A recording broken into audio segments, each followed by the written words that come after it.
明朝开国元勋刘伯温的预言一直是民间津津乐道的话题。其中旧节碑文又名陕西太白山刘伯温碑记，是近代在陕西太白山的一次地震的时候，在石壁倒塌的轰隆声中重现人间的，颇有石破天惊之意。碑文不仅精准预言了2019年冬季爆发的新冠疫情，更值得关注的是，预言指出2024到2025年才是最难过的大关，更大的瘟疫甚至可能导致人间十室九空。至于近来因精准预言川普遇刺而声名鹊起的美国牧师布兰登有关又一波大瘟疫的预言不谋而合。幸运的是，碑文也指明了躲避浩劫的三字真言，以及历劫之后的人们会迎来一个无比美好的太平盛世。那么这三字真言究竟是什么呢？我们能否改写预言描述的场景，使更多人得到拯救呢？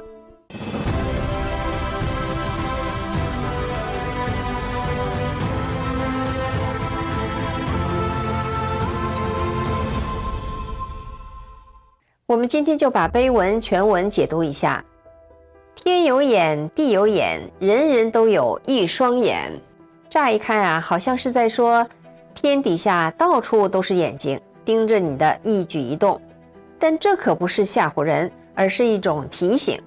老话说得好，暗室窥心，神目如电。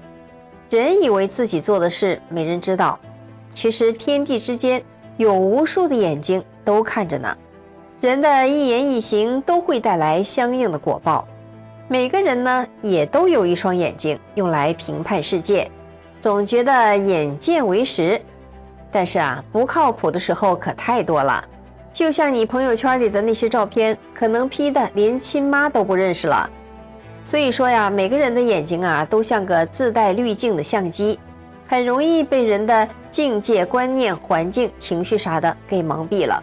就像一叶障目，看到的不过是假象。天也翻，地也翻，逍遥自在，乐无边，是指翻天覆地，世界会经历大震荡，就像一场大洗牌。只有那些能够看透真相的人，才能在混乱中找到方向，最终迎来一个更加美好的世界，获得真正的自由和快乐。这个翻字啊，还应该暗藏另外一种含义，就是现在人们生活的世界已经是黑白颠倒、善恶不分了。比如在中国大陆，你去把摔倒的老人扶起来，却被判有罪；你吃苦耐劳，却被人踩在脚下，各种的割韭菜；你虽然压力山大，却还得歌功颂德，所以才需要翻过来，归正之后才会好。贫者1万留1000，富者1万留23。贫富若不回心转，看看死期在眼前。就是说，老天要洗牌，到时候天灾人祸一起来，瘟疫到处都是，那场面想想都可怕。1万个穷人里面，也就1000个能活下来，而1万个富人，最后可能就剩2-3个了。为啥会这样呢？老话说得好啊，人啊，吃点苦是好事，能消业障。穷人的日子过得苦，坏事做得少，造的恶业自然就少一些。那富人呢？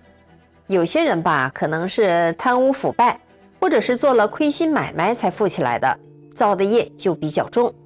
而且有钱有势，一举一动影响都很大。要是做了坏事，那影响就更大了。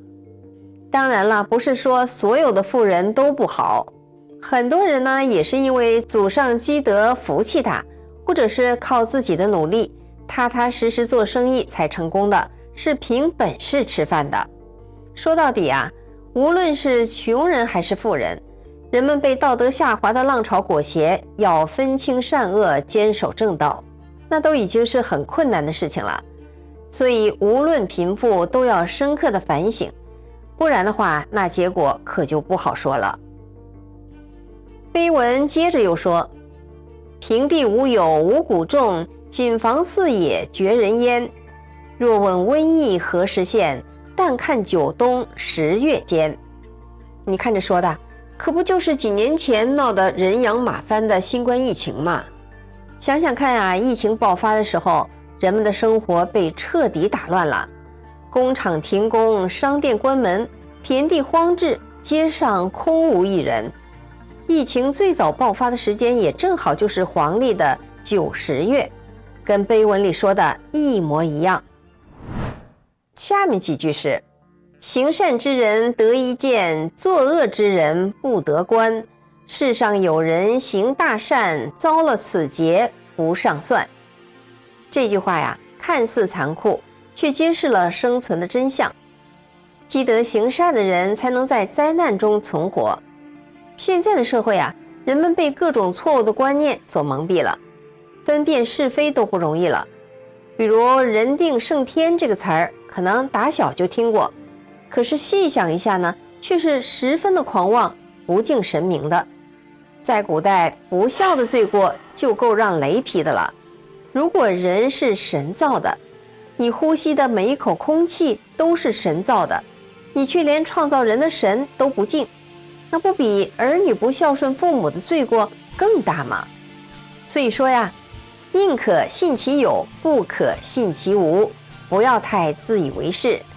人啊，其实是很脆弱的。其实呢，老天爷一直都在给人机会。你看，总有一些好人不辞辛苦地告诉大家，要行善积德，敬天信神。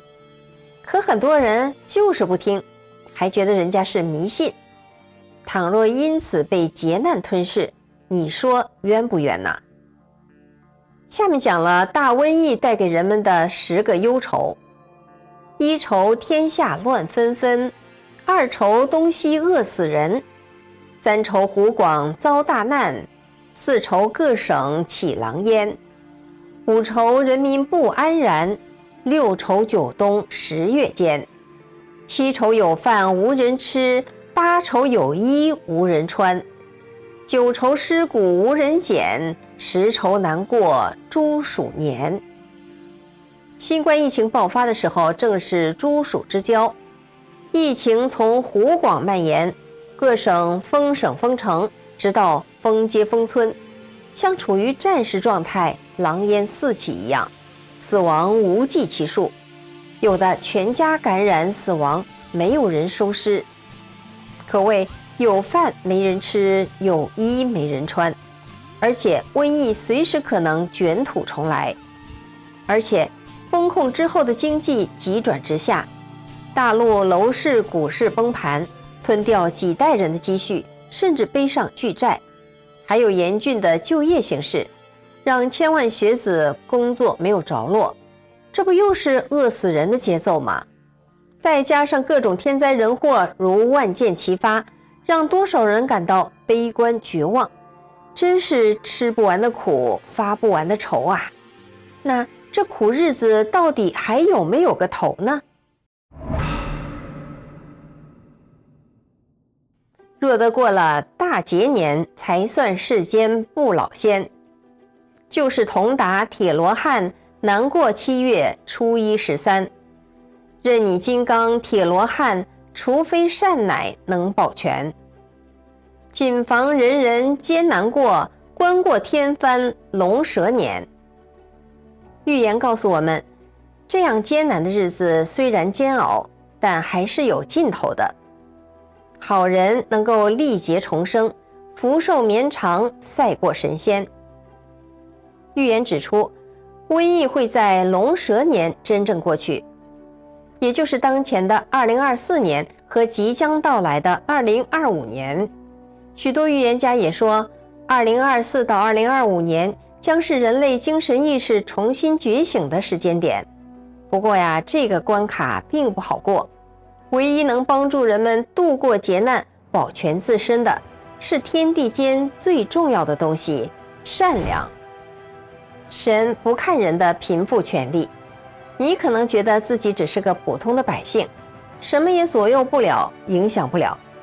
但是在神的眼中，你和任何一个大人物都没有区别。所以你做的好事坏事，甚至每一个想法是好是坏都很重要。只有保持善念良知的人才能渡劫成功。预言中提到的难过7月初一13，或许指的就是2025年。许多预言都指出2025年日本和亚太地区将经历一次巨大的海啸和地震。日本漫画预言家龙树亮看到，海啸发生在2025年的7月5日。虽然黄历和西历有所不同，但时间上也是非常接近的。幼儿好似朱洪武，四川更比汉中苦。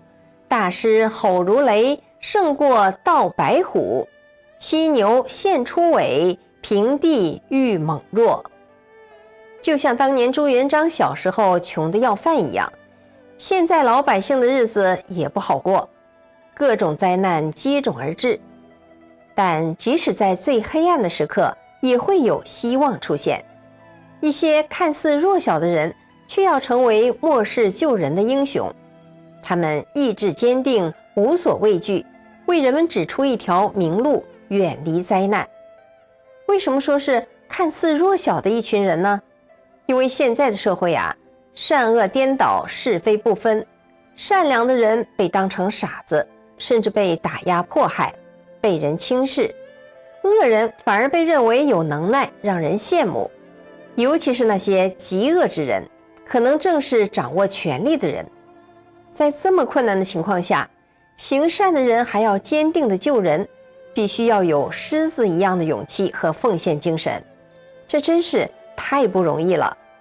但是呢，很多人却因为被眼前的假象蒙蔽，不相信这些行善之人的话，也不愿意去了解真相，最终错失了得救的机会。所以这首预言诗提醒我们要保持清醒的头脑，不要被假象所迷惑，要用心去感受，去寻找那些真正能够帮助我们的人。若问太平年，架桥迎新主，上元甲子到，人人哈哈笑。问他笑什么？迎接新地主。上管3尺日，夜无盗贼难。虽是谋为主，主作中央土。人民喊真主。苦难之后，将迎来一个无比美好的太平盛世。更是直接点明了时间2044年，也就是下一个上元甲子。那个时候，天地完成净化，万物已经更新，人人喜笑颜开，欢天喜地，因为新世界终于来临了。这里提到的新地主和真主，应该就是东西方各大宗教的预言中都提到的救世主。佛教释迦牟尼所说的未来佛弥勒佛，基督教犹太教中所说的弥赛亚，他将不是以人间的权柄统治天下，而是用真理和爱的感化，就像太阳温暖万物一样。很多人以为他还没有来，其实他早就来了，只是没被认出来。就像当年耶稣来的时候，很多人都不相信他。更让人惊喜的是，预言诗中提到主作中央土，难道这位真主是来自中国？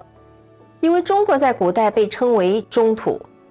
想想看，那个时候一切都安定平和，没有争斗，没有苦难，人们回归道德，敬天信神，每个人都发自内心的快乐，这该是多么美好的景象啊！银钱是个宝，看破用不了，果然是个宝，地下裂不倒。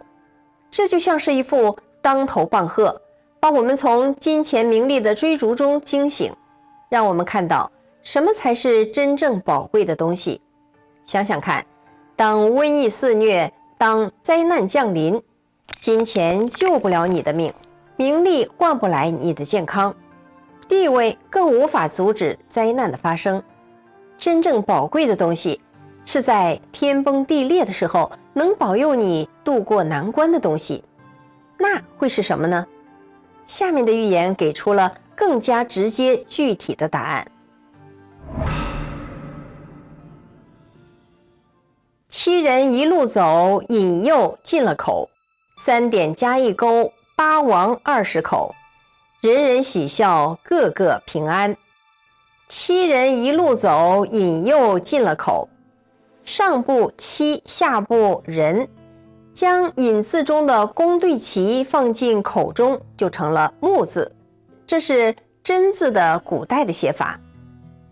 3点加一钩，8王20口，3点加一钩，这里是将3点加到一个钩中，1点加在钩上部刀字的头中，成了刃，将2点夹到钩下部木字中，成了心，合起来就是忍字。